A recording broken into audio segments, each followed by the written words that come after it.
everyone. We will now start the next discussion panel. Just wait for the speakers to come on. I want to make sure that they're on. Let's see. Make sure. Mel, are you able to come on? Oh, perfect. All right.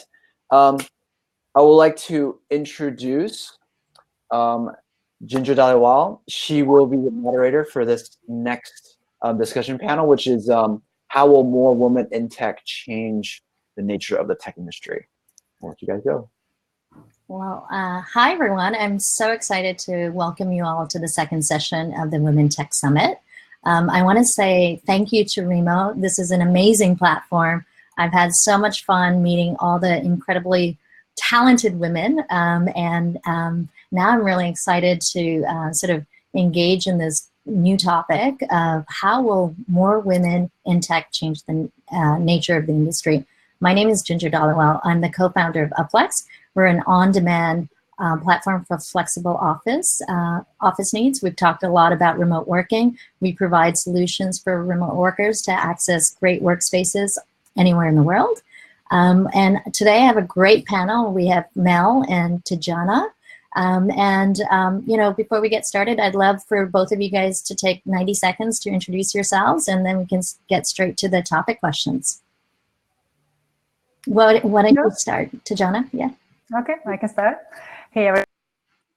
Diana, I started my career in like hardcore tech, like a bachelor in electrical engineering and then master in computer sciences, worked as a server-side engineer in Java programming language for many years, and then slowly transitioned towards project and product management. And now I do consulting for startups with my consulting startup setup, where I basically help non-techie founders plan, develop, and launch software products. So now I'm in this bridge role, in a hybrid role between the business and tech, and this is actually what I believe is perfect for women, as this happened to me kind of spontaneously, but I'll talk about that more when we start the panel. This is, I think, just fun for the introduction. Thanks. Great, Jenna. Mel.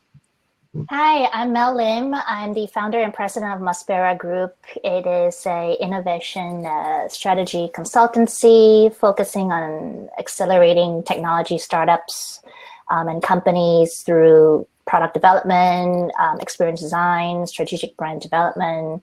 And my background is actually in architecture. I was an architect for about 7 years, and then I shifted into tech. I have served tech in SaaS, AI, blockchain, fintech, cybersecurity, you name it, I've done it all, neuroscience now. I'm also an author. I also speak on innovation, consumer behaviors, and women leadership. I hold a couple of advisory board roles. One of them is Ginger's startup at Upflex. And I've been a serial entrepreneur for over 17 years now. I have 3 businesses, and one of them I just started 3 weeks ago for my children, who's 5 and 8. That's it. So we have an incredible panel. You guys are incredibly accomplished. Our first question today is, what is the state of women in the tech industry? Are we still a minority? And do you see it growing? So Tijana, why don't we start with you? We can start, and yeah, I think it's growing, but very slowly. I work with multiple software development teams, and I would say that 99% of the team members are male. I'm sometimes in position to recruit additional team members, and I'm trying hard using all possible platforms out there, and it's still difficult to find enough women as much as we would like. I also noticed that while I was at university and later on in all the companies. I can say that the newer generations, they are more women, but still not so much. So that's the current state. If we can talk about what we can do about this, is definitely trying to make women feel more confident about these positions. It's definitely our place there as much as it's for men, which is sometimes difficult to understand maybe in an environment where you have 99% of men.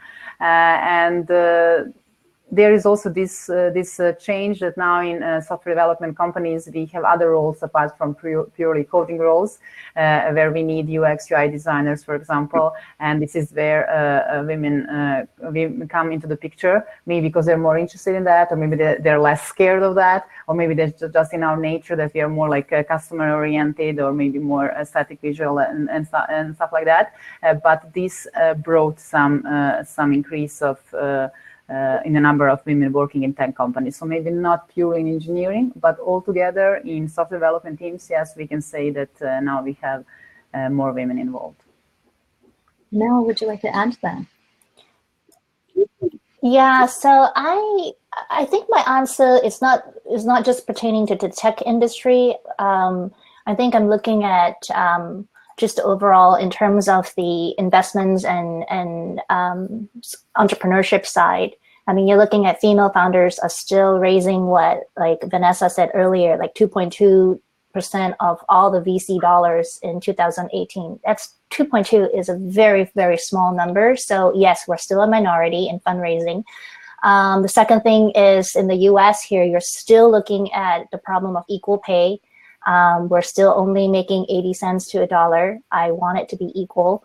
And that 80 cents to $1 number is still based on, different races.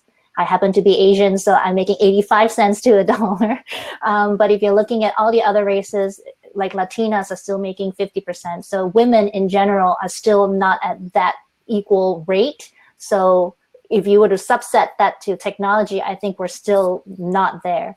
And then in terms of like entrepreneurship, my background has been an entrepreneur, like the EO, which is Entrepreneur Organization, which is a global organization for anyone who makes above $1 million.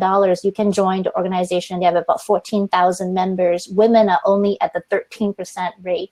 So that, again, very small number. So if you talk about tech, I don't even know where to begin. I think it's there, but not quite there yet. Again, with like Tiana said, I work with mostly 99.9% men still. There's a couple of product heads that are female led, but still not quite there.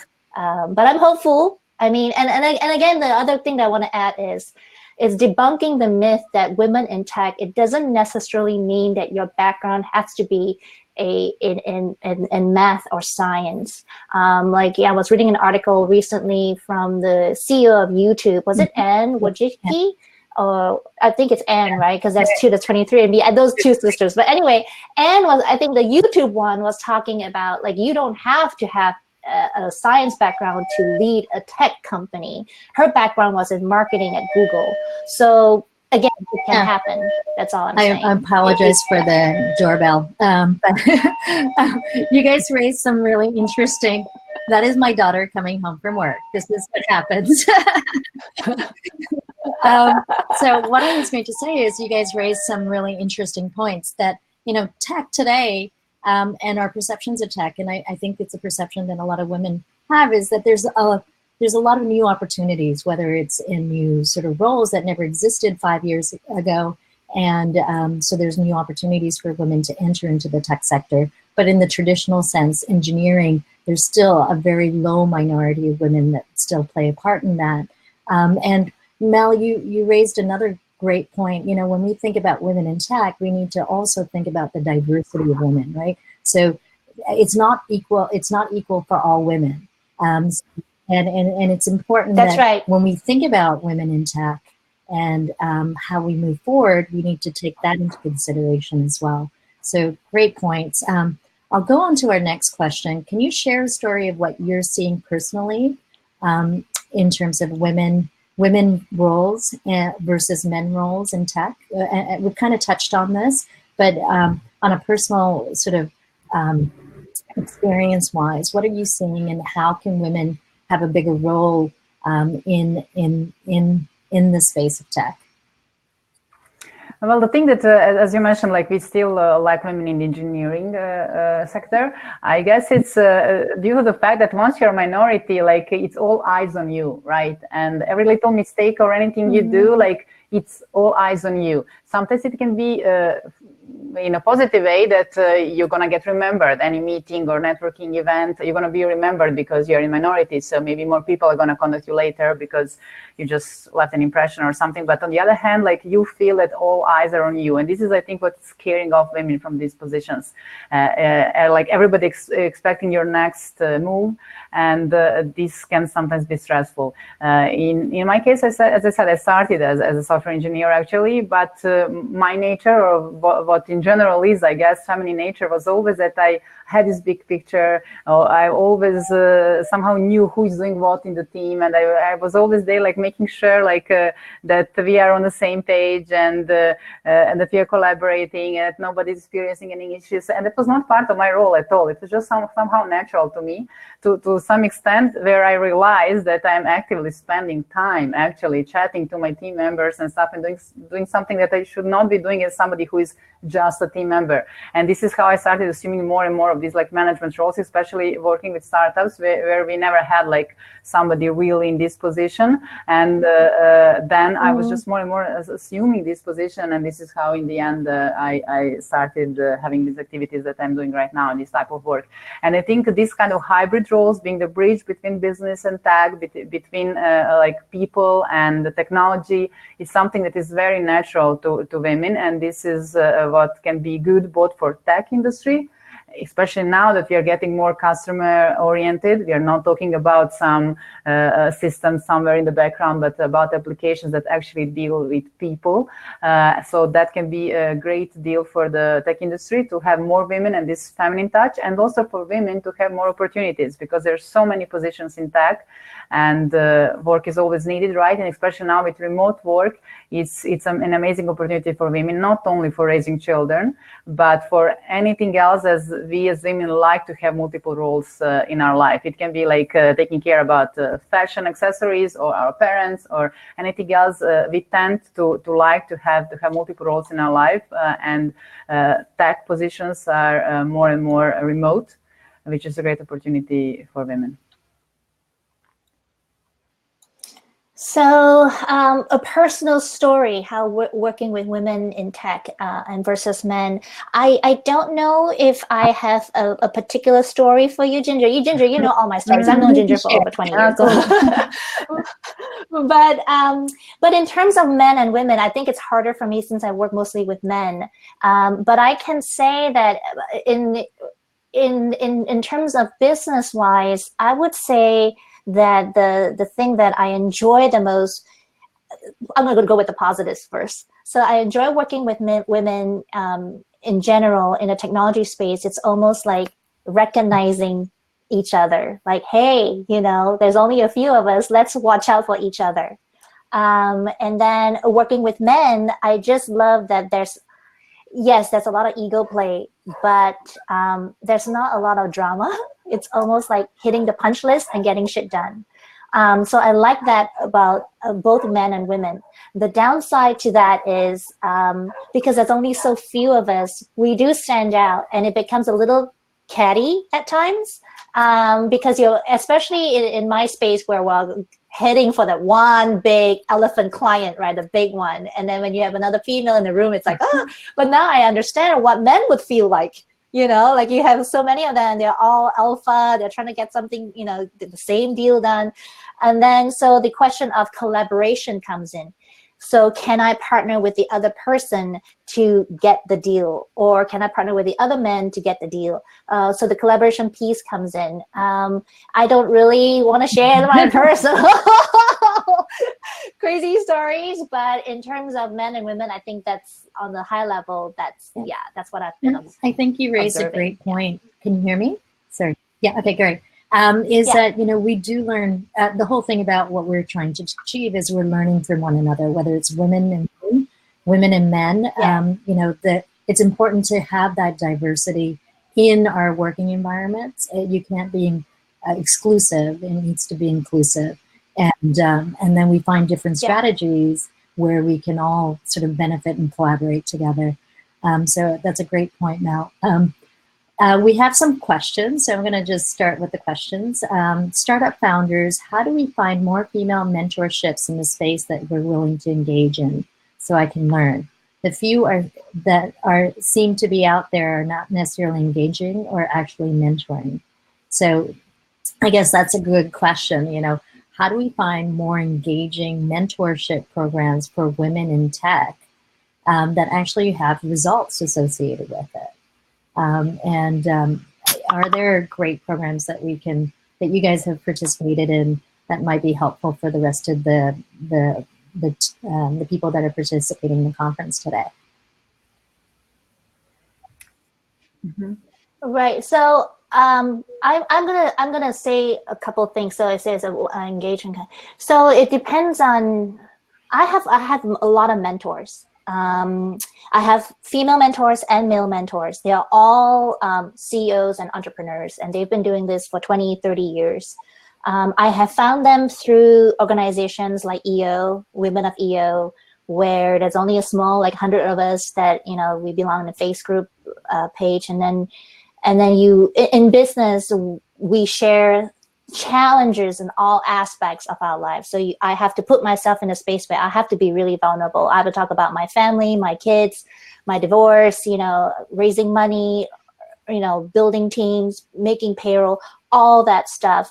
So I find for me, it's what I want. So if I have an image of what I think would help me, then I seek out and they come to me. I'm very woo-woo that way. I'm sorry, but it's almost like they come to me in that sense. So finding mentorship to me is number one. What am I seeking? What is my ideal mentor like? And then it's almost like me interviewing them and not just them interviewing me. I have to select the right mentor for me, someone who has been in the trenches, built stuff, been broke, cried, and then having to rebuild again. And so I'm very critical about finding the right mentor for myself. And then the second thing is then looking at the right places to find a mentor, whether or not it's through my close tribal network, whether or not it's through a trusted organization, or whether or not it's through LinkedIn, which I rarely do. But it's most of the time it's the previous. It's within my close network of people, trusted people, or an organization that I already engaged in. And then making sure that when I engage them, the mentorship is actionable. I'm not just going to check in with you once a quarter. It's almost like I want you to be made available to me, when I'm stressed out and I need to talk to someone, and they're there for me. So, and I can't expect all my mentors to do the same. That's why I have like 15 of them. And their roles are very different. Someone is really good at finance. Someone is really good at entrepreneurship. Someone is really good at managing human resources. So I have my tribe going. Well, there you go. Jana? I'm not sure if the question is coming from a woman who is seeking a female mentor in order to advance in tech. I think it's really like that. Whoever is looking for a mentor is actually interviewing the mentor. And in one of the platforms where I work as a mentor, we actually have this official thing called Test a Mentor, which is a free session where people can come and have like a virtual coffee with any of us and like test a mentor, because it's really like that. And we can do all we want with our CVs and backgrounds and whatever, but until somebody really gets the feel of how it is to actually have a conversation with you, talk to you, what is it that you personally bring to the table, they cannot really be sure if that's going to work. And for a woman who wants to progress in her tech career, it doesn't necessarily mean that she needs a female mentor, right? I mean, she can also benefit from a male mentor, but maybe in this That's right. Initial moment when she's maybe feeling a little bit insecure or something, maybe it makes sense to talk to a female mentor and somebody who's already done the steps, right?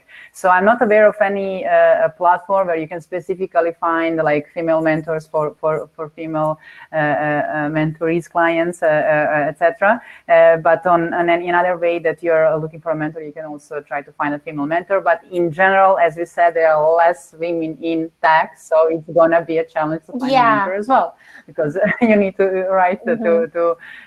to like I think on these platforms where I work as a mentor, again, in minority. It's just like that. Yeah. Now we are here on this event, many of us at the same time and place. So it's a good opportunity. So whoever needs some mentoring, maybe they can get in touch with us later, and we can help with that. Absolutely. That's a really great point. Mentorship is a very personal thing, and you have to be very vulnerable to learn, right? There's other things, when you're seeking information or learning, there's different platforms where you can get information. There's a new platform called Common Genius where you can book a 30-minute session with some of the top product managers or industry experts, and it's a great platform. So if you're seeking specific information, you might want to check out Common Genius. But as Mel and Tijana said, you have to interview. It's a huge commitment, and so finding the right mentor requires you understanding what it is that you really want out of that relationship, and then finding, or as Mel says, visualizing, and they will come to you. So just going back to the previous questions that we had for this panel, how do you guys think having more women in tech changes products or services that are built or delivered? What's the impact? I know you both have a product background, so what's the impact of having women be involved in this process now, or having more women involved in this process? How is that the delivery product and services changing because of it? No, yeah. You want to go first? Go for it. So for me, I have found from my experience in building, let's say the UX product, which I was involved in a few years ago, the CNO, I'm going to give a personal story. The CNO and I had a funny moment in designing the user interface and the whole branding. So we came up with comps and stuff, and we say, this is about the to make it easier for people to use and stuff. And then we reskinned the entire UI, and it was pink and blue. And the question was that came up with the product dev team was, "It's so gay. No one's gonna use this." That was the comment. And I thought to myself, that's totally coming from a dude, because for me, it was really great for the visual experience. Like, it was receding, it was not unobtrusive, it was a great UI experience. But from the entire male, 15 developers, they felt like it was too girly and stuff. Well, we rolled out the A/B testing, and it turned out that people really like the blue and pink. And that shut that down completely, right? And then so my thought is, did I come up with the blue and pink because I was a girl, or because I was a woman? Was it because I was unafraid of using those color palette or color combo? And then I thought to myself, if I were a man, would I have chosen the color palette? So in the larger sense, I have been developing these types of solutions for a lot of my tech clients, and I found that over the years they have changed their responses. They are now better at accepting certain colors that are not necessarily male focused. They are open to the pinks and the light blues and the purples, and I have found myself engaging with complete alpha teams, and they're okay with it now. So I think maybe it's because I'm a woman and I'm a bit more sensitive towards that type of execution. But because in the initial part, 15 years ago, it was such a strong adverse reaction towards it, and then compare 15 years later, now they are more open to it. Perhaps the time has changed. And then so I'm thinking that, perhaps 15 years ago, we needed more women to kind of push dev teams to have more of an exploration that is less of that personal biases. So that's where I'm coming from in terms of men and women in tech. But in general, female consumer stats, they were showing that women make 90% of the household decisions. But a lot of product design are still designed by men. I mean, at CES, they were throwing all these stats out. it begs the question, why can't we have more female designing for female? That's the number one question. And number two, if we had more female, would products be better? I don't know, because we don't have a lot of female in tech to show a healthy stats yet, but I'm curious about that. Tajana, you want to add to that? Yeah. I think what's interesting is that the customer base has changed increasingly. Technology used to be something that used to target men. Men used to use technology, right? So like if you remember your dad and your mom, like dad would change the bulb or, do all that stuff. When you started emails, I remember that my dad was sending emails on behalf of my mom in the beginning, stuff like that. And now the customer base is, I would say, equal. Like women use technology as much as men do, 50-50, or I'm not aware of the exact statistics, but the customer base has changed. And we still have the companies delivering those products that are dominated by men. So men are now not building products only for men. Men are building products for both women and men in that customer base. And this needs to change. We need to have more women on that side where the products are being built, actually. And especially now that we are thinking about technology, as I said, as something that should be very user-friendly in our day-to-day activities, not something sitting in some background in some bank or something. It should be very customer-oriented. We are talking about things like customer journey, customer persona, stuff like that. And this is where general feminine characteristics come in place, because we know how to be good hosts, how to nurture, how to teach. Like generally, of course, it's not like the world is divided between men and women and we have completely different characteristics, but like generally we have this feminine touch, and this is nice to have in a tech company to be able to deliver these kind of products that are really user-friendly and customer-oriented, especially now that we have so many female customers. And then just talking about building the product itself, I noticed this many times that men like toys and tools. They just do, And when we are building new product, men just like to use like as many tools and technologies and libraries as possible, because they just like when it's something new and when they try the power of a new thing, and very, very soon they lose the interest, actually. But sometimes I would see this when we are choosing which tech stack to use, which tools to use in order to build something, that we are just overusing this new tech because like men like new toys. And this is where a woman can show up and say, okay, we really don't need this. We are just trying to cut an apple with a chainsaw, or however the saying goes, right? And this is, for example, one moment where a female engineer can be a really game changer. Yeah, that's amazing. That's so funny. Example. I'm one of those guys that loves new tools. As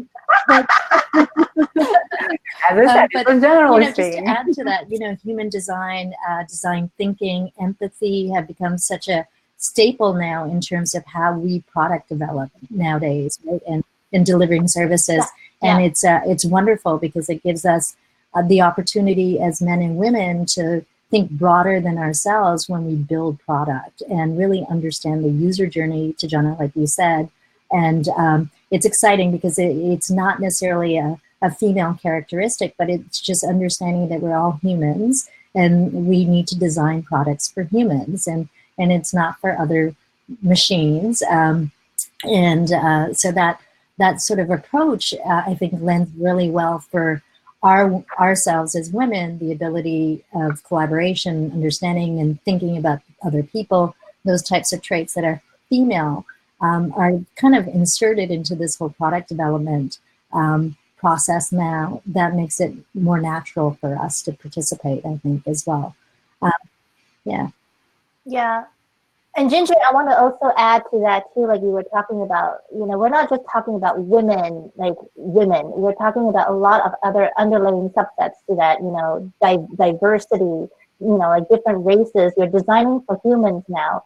And so brands and companies have to be so aware of their, not only their initial target audience, but as they grow and enter a new market, right? And then you have to look at all these different geopolitical factors. You have to look at, sexism, racism, ageism. You have to look at climate, sustainability, all these different factors. I think as a leader in any kind of space that you're in, we have to take consideration in all those different factors that are driving product design. It's not just right. the women aspect, right? We have another question here. If there is an equal pay issue between women and men in their own country, how much worse is it if they're working overseas in a foreign country? So this is a kind of interesting question. Because, you know, today with Upworks and Fiverr and all these new platforms, there's the ability to live and work, live in a different country and work for on a project that's American driven. So, you know, I think the dynamics of how people get paid for the services that they deliver is evolving. But you know, we know the U.S. Tends to be leading the charge in terms of equality, and hopefully we can be a good role model for the rest of the world. But that's a really interesting question. Mel, or Tijana, do you have any comments on that question? I can just mention that I've been working fully remotely since 2010, so most of my career, and traveling around the world and always working in international teams and changing environments. So for me, I don't really feel that it matters. Nobody ever wanted to know where I was at the moment, right? So it was just about providing service and working on a quality project for a quality client. Yeah. I have to say, it doesn't matter. It doesn't matter if the client's coming from China, Singapore, or UK, or here. I charge the same. Yeah, exactly. Yeah. So, oh yeah, and you're back. Hi. Thank you so much. Okay, thank you, ladies. This pretty much wraps up the discussion. There was some really great discussion that I was listening to. We're now going to have about another 30 minutes of networking. You guys are welcome to stay as long as you like. But thank you guys so much. It was a really great event. Thank you guys all so much. And yeah, I'll talk to you guys soon. Thank you guys. I'm going to start the broadcast. Bye. Thanks, everybody. Bye, Hao-Yin. Bye. Bye. Thank you.